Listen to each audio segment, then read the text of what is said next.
Hi guys, it's me, Yumi. For today's video ay samahan nyo kami na maghihimay tayo ng mani sa manian ni Tito para may maiuwi. Kikiani kita, huwag tayong tamad.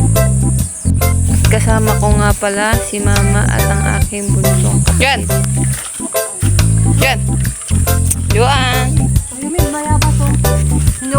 Kwa? Kwa? Hindi ako marunong magpitas nun. Ikaw mataas nga ni. Mamaya.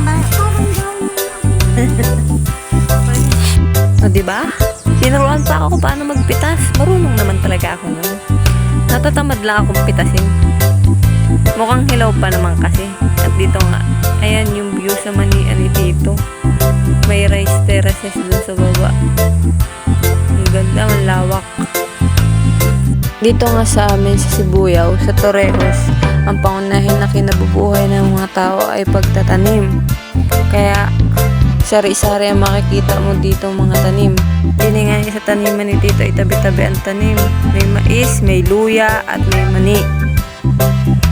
Kumparmine din sa trip ng mga tiga rito kung anong itatanim nila. May mga ibang tanim din na hindi na tinatanim na nung iba. Katulad din nila Tito. Ang tanim nila ay luyahan at saka mga mani, mais, saka palay. Ang tinatanim naman ng magulang ng girlfriend ko is mga lettuce, pipino, bagyo beans, saka palay, tapos marami pang iba. Kaya alam ko na sa December di ko na naman makakasama yung girlfriend ko dito sa bahay kasi nagatalok sila nun. Papaalam na lang kay nanay sa bagong taon. Baka naman. At andinin na nga ni. Maghahimay na nga ni tayo ng sandali lang. Kapakita lang kay Tito na naghahimay para mabigyan. Marunong na ako maghimay ng mani kasi nasama ako ni Lola paghimay ng mani sa Tumagum. Malawak yung taniman ni Lola ng mani doon. Kaya basic na sa akin to. Minsan nga, habang ako'y naghahimay, ako'y nagapapak na rin.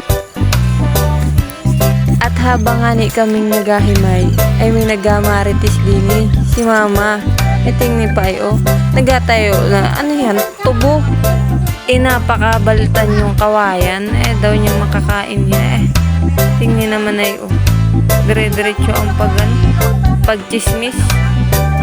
Hindi nga si Tita, dire-diretso naman ang paghimay. At extra naman tong aking gwapong kapatid. Yeah. Mana sa akin, di ba? At din nga pabalik na kami sa bahay kasi nagugutom na ding aking mahal na ina. Doon na kami makain kina Tita.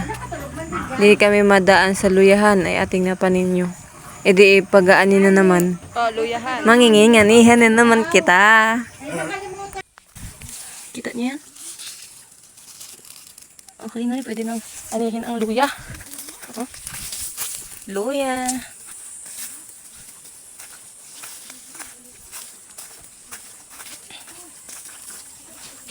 Madaba pa. Kalaki-laki luya. Laki niya sa ilalim pag binunot.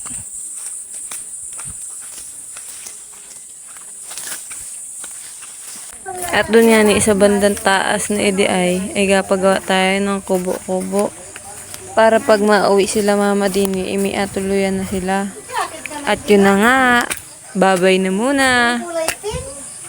See you to my next video. Bye.